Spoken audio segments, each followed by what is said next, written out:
आप सुन रहे हैं एजी एंटरटेनमेंट की धमाकेदार प्रस्तुति।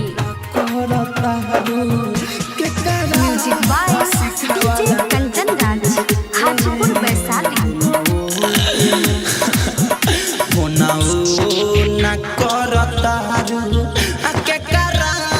सिखावाला ने ना करतारू के करा सिखावाला में बोला का डर बावे, बोला का डर बावे हमारा से बतावाला में फोनऊ ना करतारू के करा सिखावाला में फोनऊ ना करतारू के करा सिखावाला में। Mix by AG recording studio.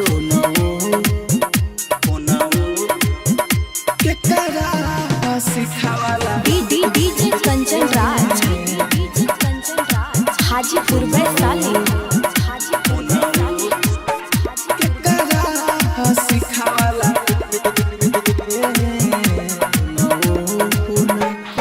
सोची के मनवा पागल भइल जाता हमारा हो,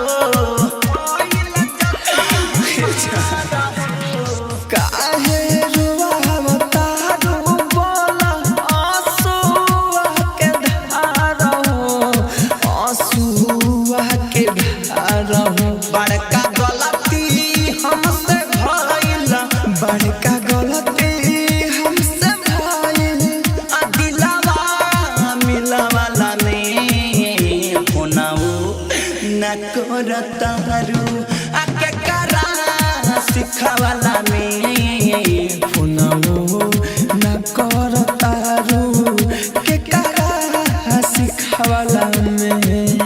आप सुन रहे हैं एजी एंटरटेनमेंट की धमाकेदार प्रस्तुति। के करा सिखावाला डीजे कंचन राज, हाजीपुर वैशाली। के करा सिखावाला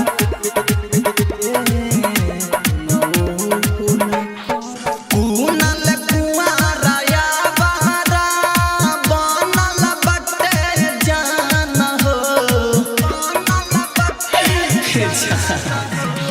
मेरा मिसाइल राहुल के निकले लागल परान हो, निकले लागल परान हो। बोला का खुश रहबू, बोला का खुश रहबू हमारा के रोवावाला में फोनऊ ना करतारू के करा सिखावाला में फोनऊ ना करतारू के करा सिखावाला में। स्टूडियो रोशनपुर सपहा।